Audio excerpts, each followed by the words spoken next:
Bienvenue dans votre émission culturelle artistique.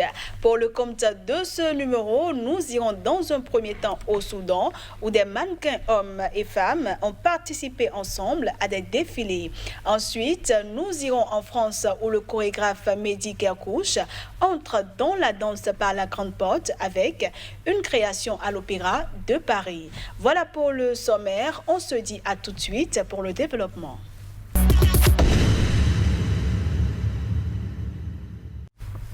Je le disais en titre, des mannequins hommes et femmes ont participé ensemble à des défilés au Soudan, des événements impensables sous le règne de l'ancien président Omar el-Béchir. Ce dernier a été destitué en 2019 sous la pression de la rue.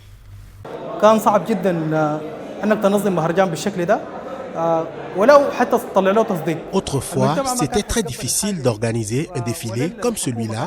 On n'imaginait même pas pouvoir obtenir l'autorisation des autorités. La société et le gouvernement n'acceptaient pas ce genre de spectacle.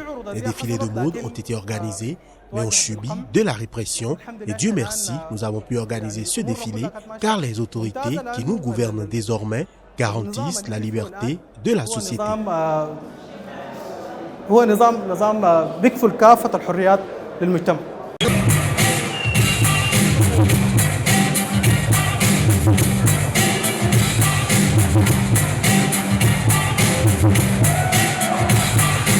الفعالية دي جدا هي جزء من التغيير حصل في السودان. Cet événement fait partie du changement qui a eu lieu au Soudan actuellement. Avant, les gens avaient des choses enfouies en eux qu'ils ne pouvaient pas exprimer et maintenant, avec ce type d'événement, ils peuvent laisser sortir ces choses et les révéler au monde. C'est ce que nous croyons. Nous sommes convaincus de la beauté et de l'élégance des Soudanais.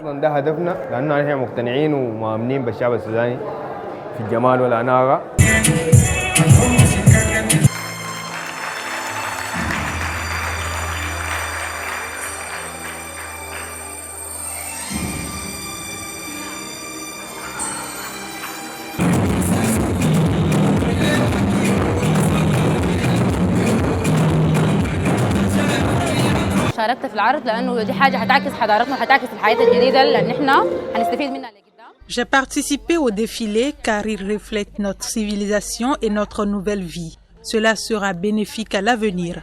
J'ai participé au défilé car j'adore être mannequin, je fais ça comme loisir et c'était une bonne opportunité. Il n'y avait pas de tels événements avant au Soudan. C'est une nouvelle étape pour nous et elle profitera à notre pays dans le futur.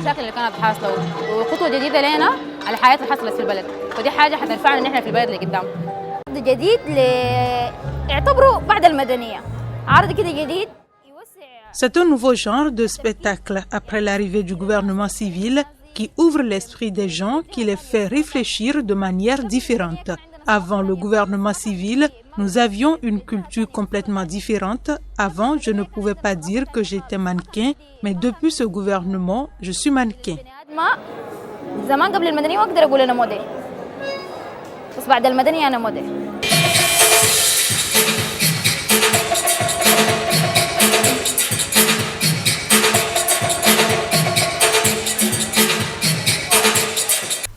Entre deux confinements, son rêve est devenu réalité. Mehdi Kerkouche entre dans la danse par la grande porte avec une création à l'Opéra de Paris. Chorégraphe venu du monde du hip-hop, il s'est fait connaître avec une vidéo devenue virale le montrant avec des danseurs de sa compagnie MK dansant chacun dans leur appartement. Effectivement, gamin, l'opéra, je le voyais de manière très sacrée. C'est la danse classique, c'est la rigueur, c'est la technique. Ça ne me parlait pas en plus comme langage. À cet âge-là, j'étais vraiment Michael Jackson et Moonwalk et au possible. Donc ça me parlait beaucoup moins quand j'étais enfant. Et en adulte, je me rends compte qu'ils sont tellement ouverts à la danse contemporaine. Ces danseurs sont capables de tout danser. J'ai essayé justement de gommer un peu la technique. Ils ont des automatismes, forcément, parce qu'ils sont depuis très jeunes dans une académie, dans une école qui leur apprend, qui les forme au plus grand ballet classique. Sauf que moi, quand je vais faire un mouvement, je vais le faire de manière instinctive, de manière organique.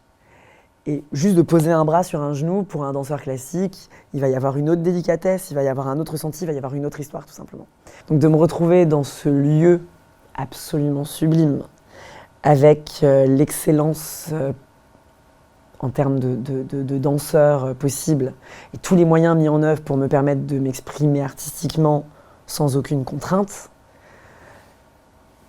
c'est le bonheur ultime en tant qu'artiste.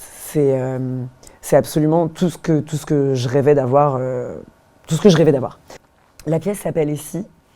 parce que je me posais énormément cette question, et si c'était la dernière fois que je pouvais créer, tout simplement. Parce que tout simplement, c'est très dur d'imaginer aujourd'hui remonter une création. J'en parlais encore ce matin. Alors qu'est-ce qu'on fait après ? Je dis, il va falloir se réinventer après, parce que là, je ne sais pas quand on pourra retourner dans un théâtre. On a pris un langage hip-hop, je pense que c'est ce côté animal, le côté très compact qui vient du ventre. Je pense que c'est le hip-hop qu'on a gardé de Mehdi. Alors après, c'est vrai que pour nous, c'est quelque chose d'assez nouveau. Enfin, on a fait pas mal de choses. On fait des pièces contemporaines habituellement. Mais ce style-là, oui, il est assez... il est novateur pour l'opéra. Et pour nous, on a travaillé quasiment 2 mois avec lui. Donc ça a été un travail du début à la fin, quoi, pour vraiment choper ce style et se l'approprier. C'est un sacré personnage. Donc déjà, d'emblée, le premier jour, il est arrivé. Il nous a appelé mes petits cœurs, mes petits chats. Alors nous, au début, on était un peu surpris. En fait, on a vu que c'était très sincère. En fait, il est comme ça, c'est comme ça qu'il travaille. Il a une bienveillance qui est hors pair. De nouveau privé de son public pour au moins 1 mois, l'Opéra national de Bordeaux a décidé de se déplacer dans le salon des amateurs d'opéra en enregistrant à huis clos sur CD l'intégrale d'un opéra déprogrammé pour cause de crise sanitaire. Sur scène, précaution sanitaire oblige, chaque musicien dispose d'un spray désinfectant et d'un chiffon. Les joueurs d'instruments avant sans masque sont distanciés au maximum avec les cordes doivent faire avec. Les chanteurs, tous testés au Covid-19, gardent leur distance. Quand le disque sortira à l'automne prochain, les fans privés ce mois-ci de Péléas et Mélisande pourront s'y plonger dans le confort de leur canapé à défaut d'avoir pu s'asseoir dans l'auditorium de Bordeaux qui devait servir de cadre à cette histoire d'amour inspirée du mythe de Tristan et Isolde et adapté en opéra par Claude Debussy en 1902. Et puis Laïci Tual, ni sourde ni muette, et Adamo Sayad, sourd de naissance, sont chanseigneurs. Ces interprètes de la langue des signes livrent une vraie performance sur scène, non loin des rappeurs dont ils ont adapté des morceaux pour la 5e édition du hip-hop symphonique.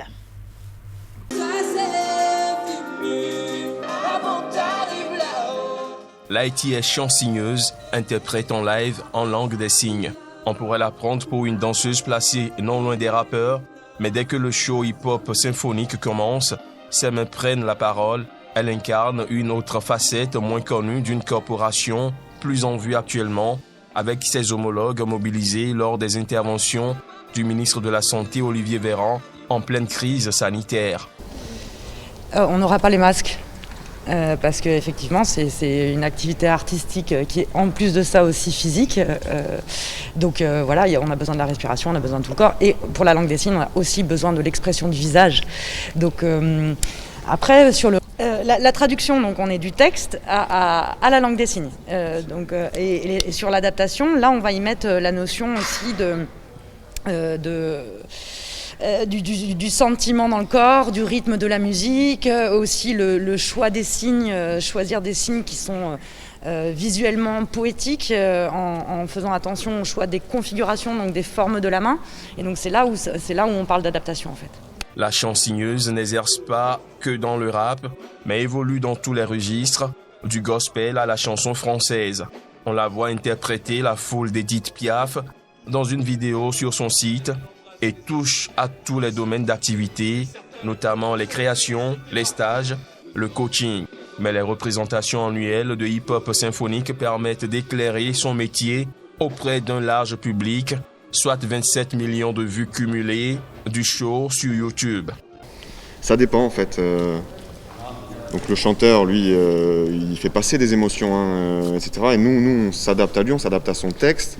On traduit son texte en fait et chacun s'exprime différemment et du coup nous on s'adapte à l'artiste en fait. Des fois on va signer vite ou alors on va signer de manière plus douce selon comment l'artiste chante. Il faut aussi que ce soit visuel, qu'il y ait des expressions, le corps rentre en jeu, etc. Cette quadragénaire qui n'est donc pas sourde est venue au langage des signes et au chant-signe par la découverte d'un livre d'Emmanuel Laborite, Le cri de la mouette, à l'âge de 15 ans. Et voilà, mesdames, messieurs, c'est la fin de votre émission culturelle artistique que j'ai pris du plaisir à vous présenter. Merci à tous de l'avoir suivi. On se dit à bientôt.